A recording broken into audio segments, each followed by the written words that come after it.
The only shortcoming is our own realization.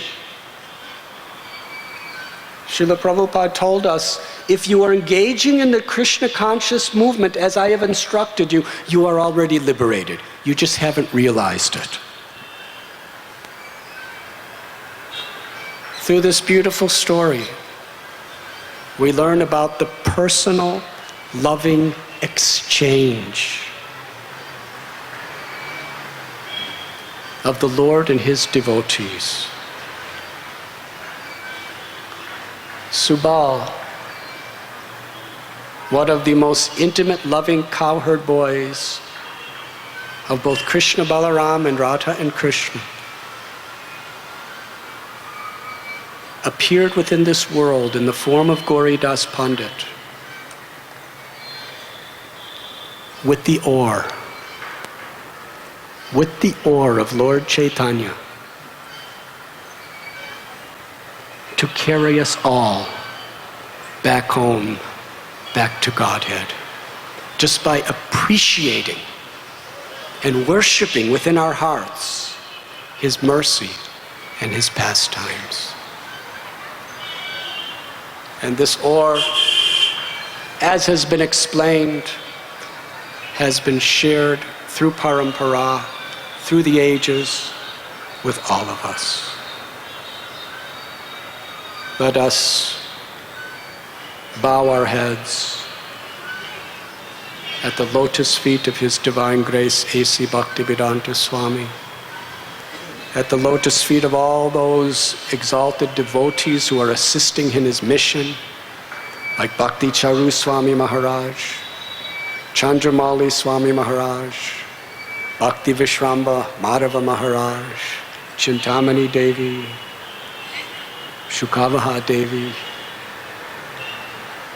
and all the assembled Vaishnavas. Let us worship them, because in worshipping the Vaishnavas, we can be on that boat of Sri Chaitanya Mahaprabhu's mercy. And with that oar, we will also be carried across the ocean of material existence. Vansha kalpatarubhyascha kripa sindhubhya eva cha patitanam pavanebhyo vaishnavebhyo namo namo. I'd like to introduce you to a very dear elder god sister, Chintamani Devi Mataji.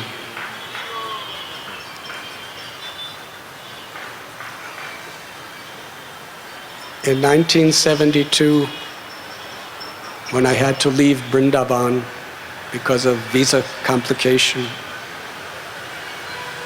by the inconceivable arrangement of the Lord, I found myself in New Vrindavan, living on a mountain. You had to walk up several miles of a mud road.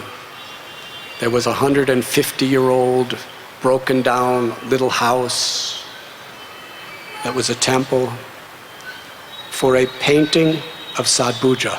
That's all that was there.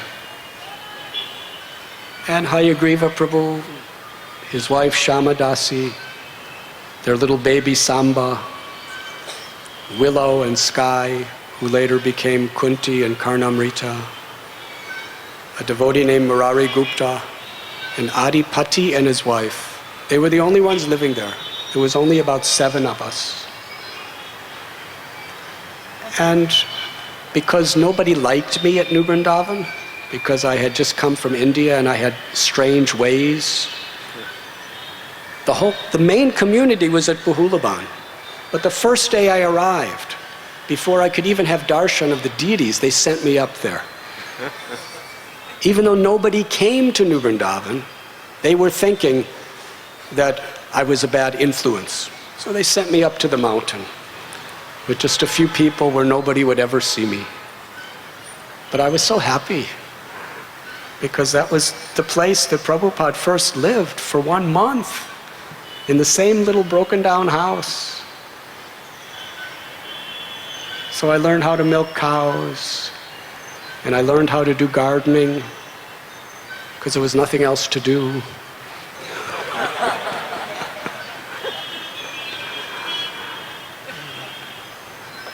I remember they asked me to pull weeds. And I was coming from India where I was learning from Buddhists and sadhus, and I said, I will not pull weeds because they're living entities and it's violence to kill weeds.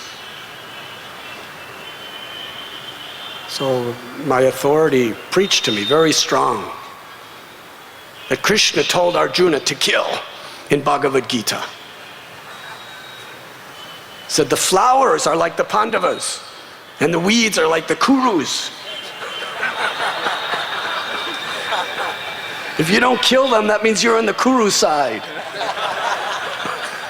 If you're on the Pandava side, you have to kill these weeds because they're going to kill the Pandavas.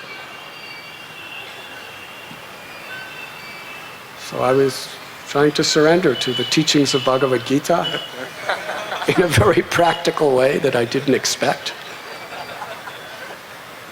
But I had my own way. I would put my mouth right to the soil, so my lips were really right against the earth. And as I pulled the weed out by its root, I would chant the Maha Mantra.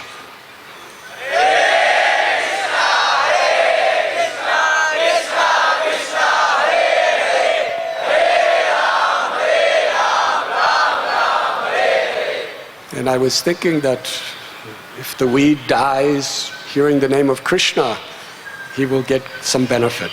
So that was my service. And for Mangal Arti, it was just a few of us. Somebody would do a little arti to a painting. And one day, all alone, this devotee named Chintamani Devi came up, and she was carrying deities of Jagannath, Balaram, and Subhadra. She had her own deities. And she placed them on the altar. Now, finally, we actually had deities of Krishna, Balaram, and Jagannath. Jagannath, Baladev, Subhadra. And she became our head pujari. And she told us the story of those deities. Would you like to hear? It is an amazing story. One who hears this story with a receptive heart may just go back home, back to Godhead.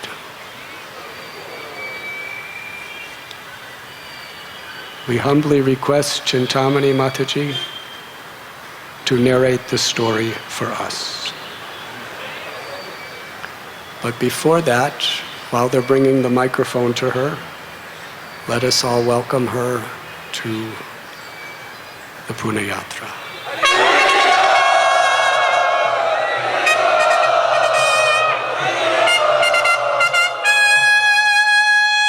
Hari Hari, if you can sit here, it's better. Yeah. Sukavaha Devi, you can also come here, please.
Haribo Chintamani Devi.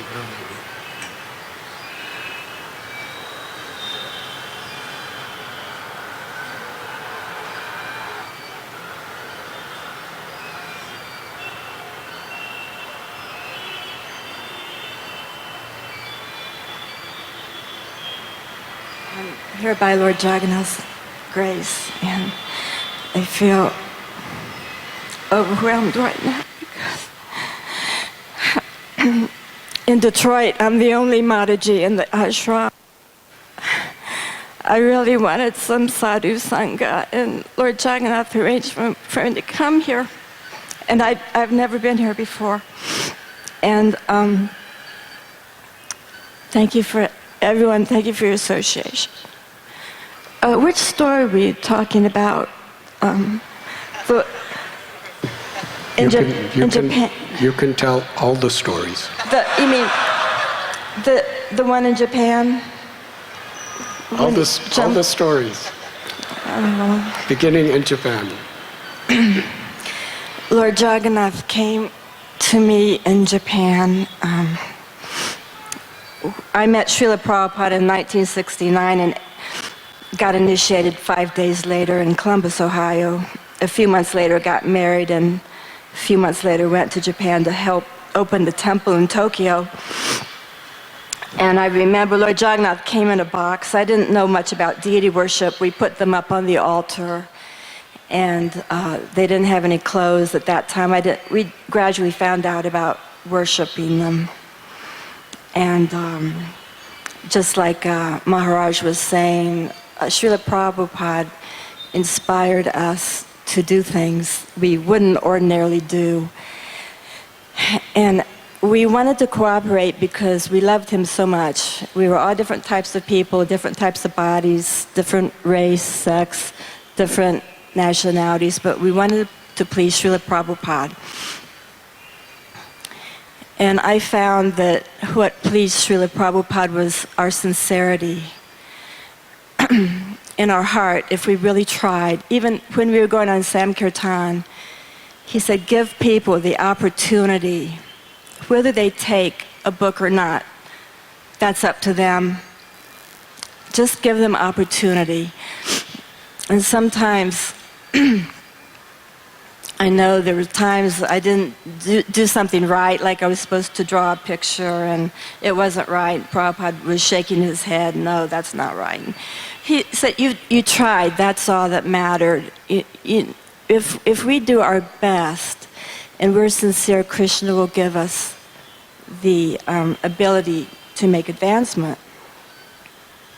So the Jagannath deities came. I still have them 40 years later. And I think the story he was talking about was in Japan.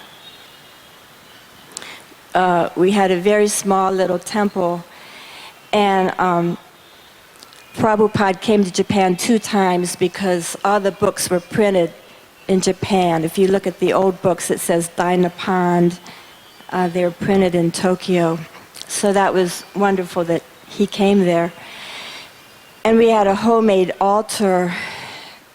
The deities were on the top shelf. There were two steps under Lord Jagannath. And when I first went there was only 3 of us, and we were going on Harinam every day, and we had a Sunday feast. A lot of people were coming. And one day I was cooking for Lord Jagannath, and I think then there was 4 or 5 people at the temple. They were on Harinam. Sudama and Bali Mardan and I think Borjan were on Harinam. And I was cooking. I was a little bit late, and if I remember this right, this was a long time ago, but I was wondering, is Krishna really eating this offering? As I was cooking, I was thinking, is he really eating this? Is it really true? And I was late for the offering. I heard a noise, and there was no one else in the temple. I heard this noise, thud, like this. And I just stopped for a second, and then I didn't hear anything else. I knew there was no one around, so I kept cooking. A minute later, I heard a noise, thud. And so then I got a little scared, like what? I looked in the front room and the back room, and then I looked in the temple room, And Lord Balaram was standing on the bottom shelf. And there's no way he could have fallen because it was a straight drop. And I went in, I had just dressed them that morning, the chain was across the altar, and no one else was, and I was just looking like, what are you doing down there? How did you get down there? And all of a sudden I started thinking, he's hungry. He's really eating. And so I got really excited. I put him back up and I said, okay, I'll go and finish cooking. I was like going really fast, and I brought the offering in, and then they came back from Harinam, and I said, guess what happened? I told them, and I still remember Sudama and Bani Radhan looked at each other like, your wife has gone crazy. But Borjan believed me.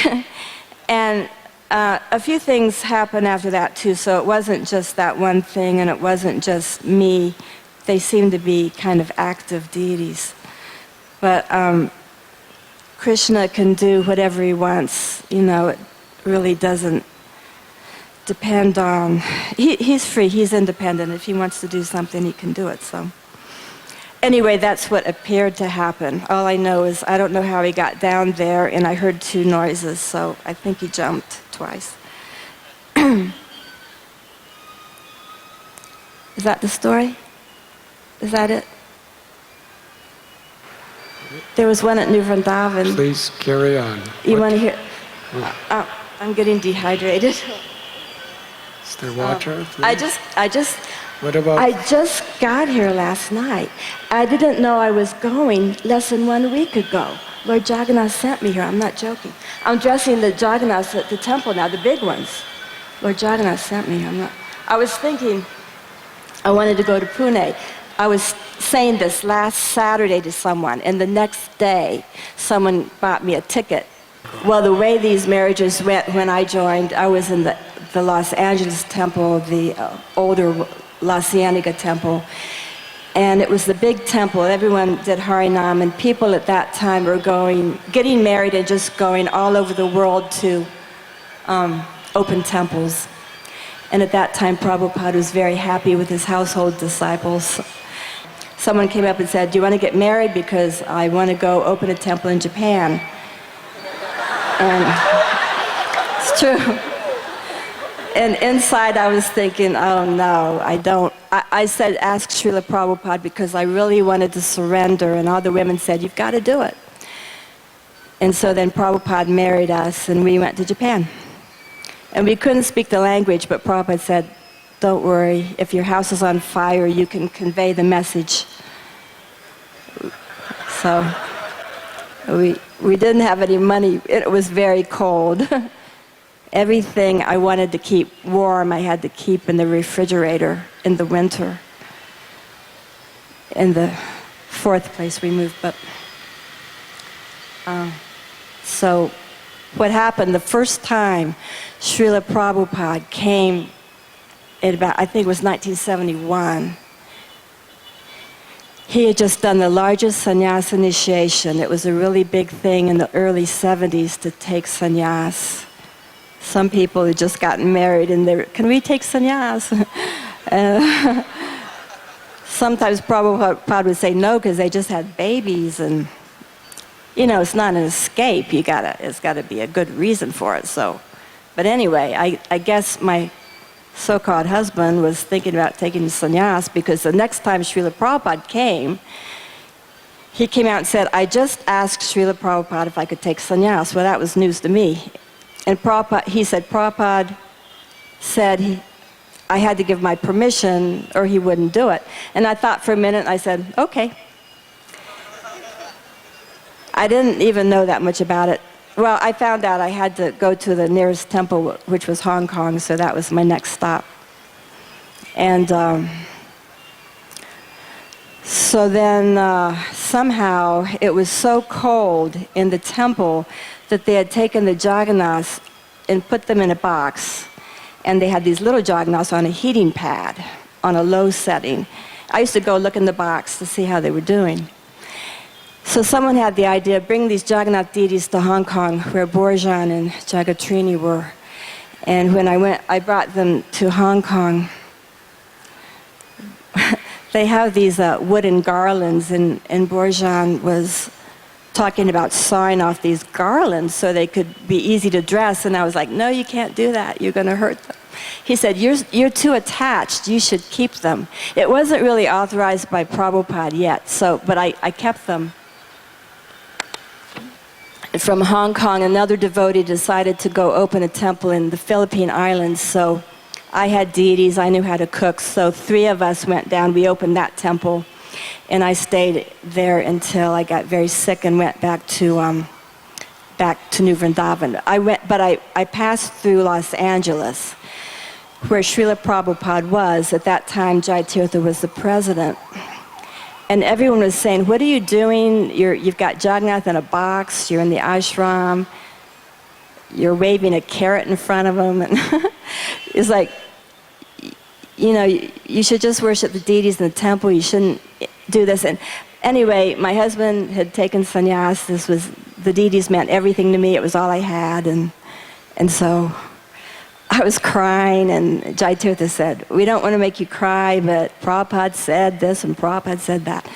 So in those days, we used to get to go up and personally have a darshan with Srila Prabhupada, and I had never really gotten the courage up to talk to him hardly at all, because I just like to watch him talk to other people, and he was so great that, if I said anything, it would sound foolish anyway, so.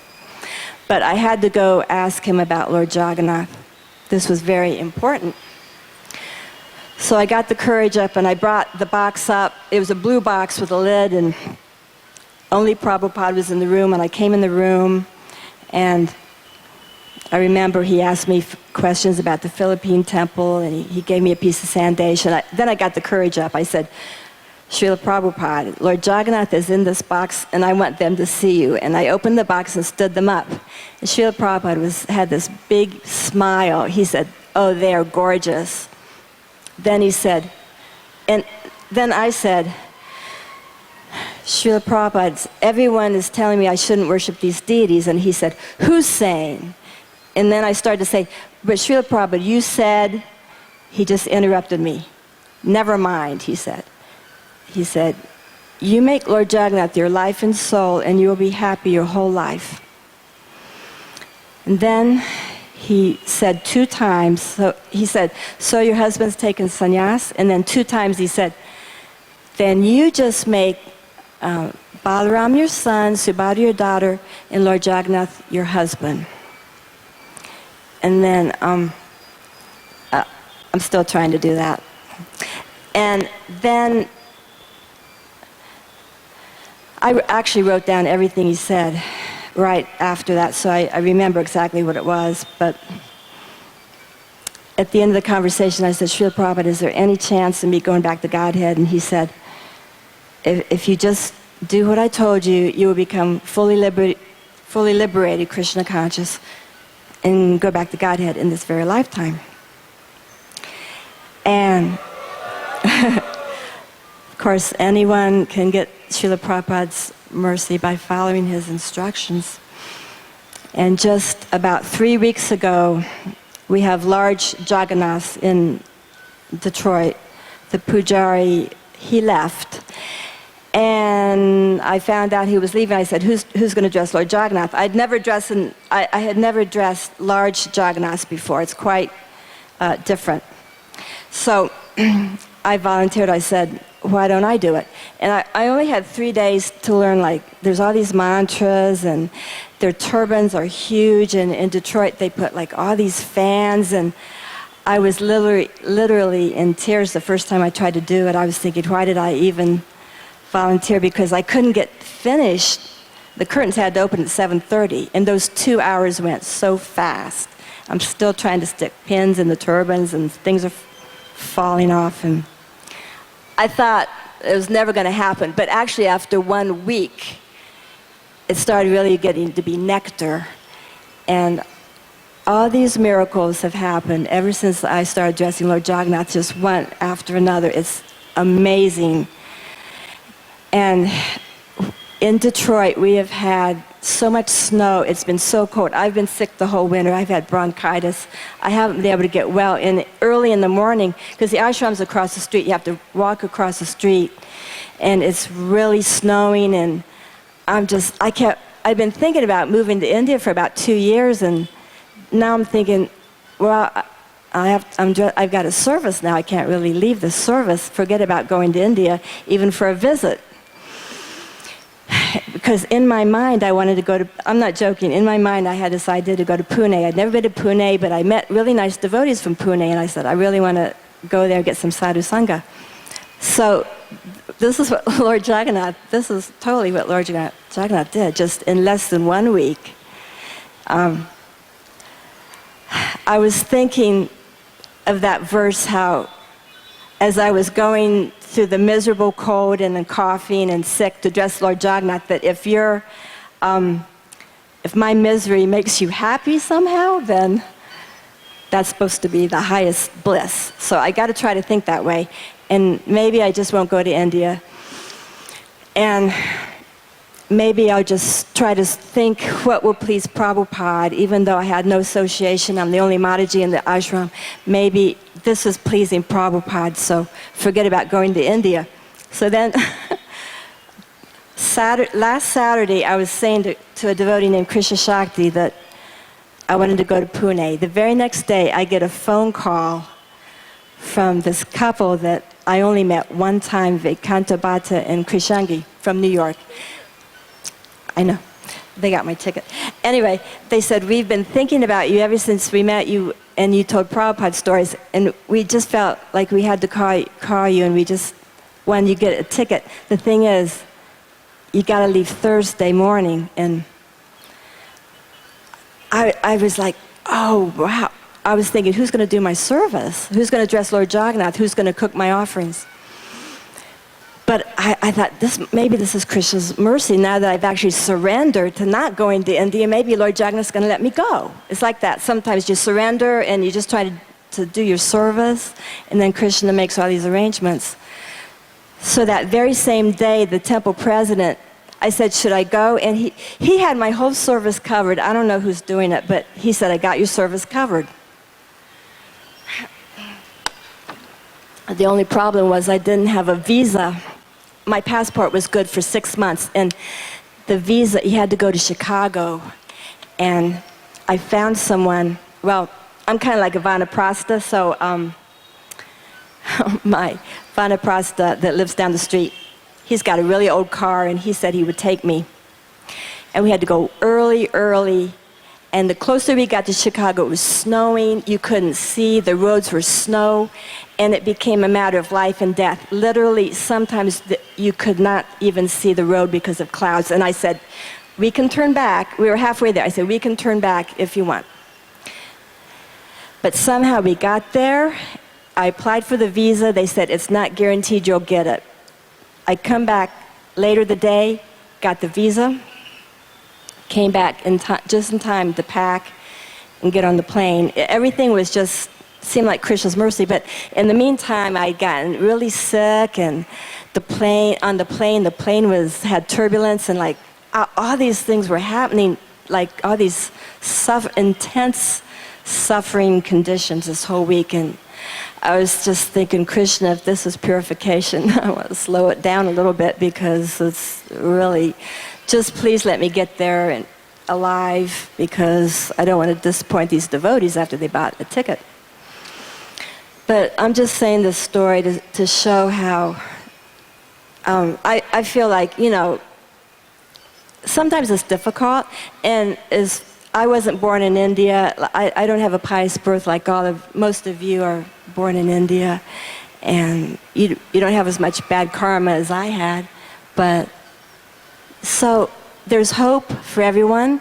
It doesn't matter if you're a woman, it doesn't matter if you're a man, it doesn't matter if you're old or young. All that matters, like Prabhupada said, it can take 1 second or it can take many lifetimes. We just have to make that decision to do our very best, to try our very hardest. I don't know even what that means, because we could always do better, of course, but Krishna, we take one step towards Krishna, he takes 100 steps towards us, and he will help us. And I'm not like the Maharajas here who have been very advanced devotees pretty much the whole time. I've had my ups and downs in Krishna consciousness, but I'm just saying that even though sometimes it may feel like this is very difficult or not, where's the reciprocation? Why do I have to suffer so much? So many things may happen, and then one day